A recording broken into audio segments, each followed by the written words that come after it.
How's everybody doing out there? This your boy Juan Diesel, and I'm back with another video. This one's called Jamaica: Poverty versus Wealth. Jamaica's dying economy. Let's get into it, folks. And don't forget to subscribe to the channel, hit that notification, hit that thumbs up.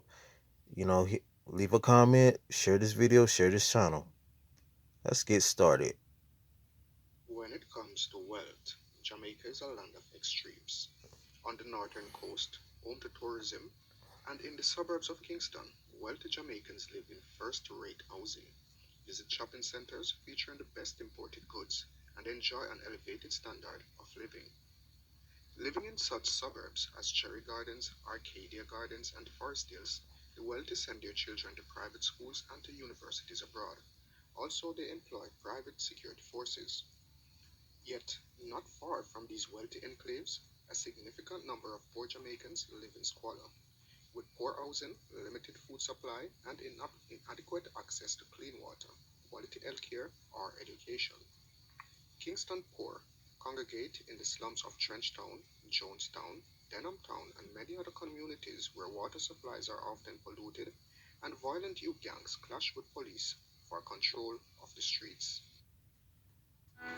Lord, if you could help me to get out of this situation because it is very hard and it is very tough and the kids them been through enough already and them cannot take it anymore.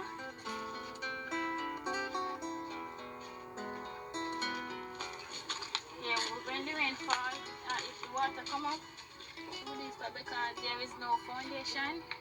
It is not on any foundation. This wealth, however, is distributed largely along racial lines, reflecting Jamaica's slave plantation heritage. The descendants of black slaves tend to be among the poorest classes in Jamaica, while white and mixed race descendants of plantation owners and traders tend to be better off. These extremes are reflected in the nation's distribution of income. In 1996, the wealthiest 20% of Jamaicans controlled 43.9% of the wealth, while the poorest 20% controlled only 7%. In fact, the poorest 60% controlled just 34.3% of wealth.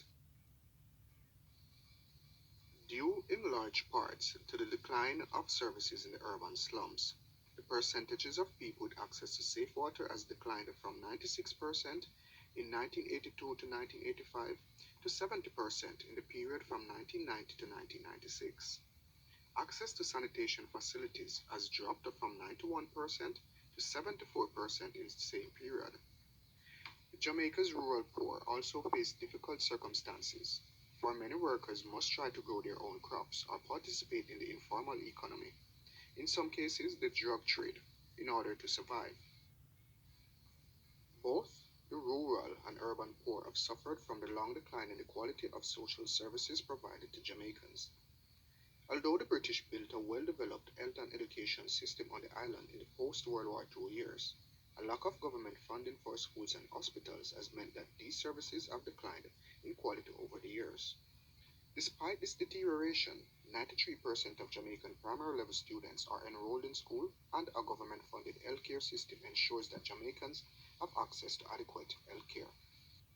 Jamaica's high inflation and dependence on imports, especially for food, gasoline, and clothing, has meant that the poor have had to spend a high amount of their relatively small incomes on the necessities of life.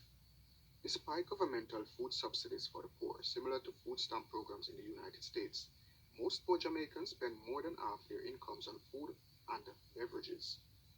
The difficulty that many Jamaicans face to earn a living on the island has contributed directly to the high immigration rate of the country and to its very low population growth. Despite the difficulties faced by Jamaica's poor, a study conducted by the Overseas Development Council judged that Jamaica's quality of life was better than both Mexico and Venezuela and equal to that of neighboring Trinidad and Tobago.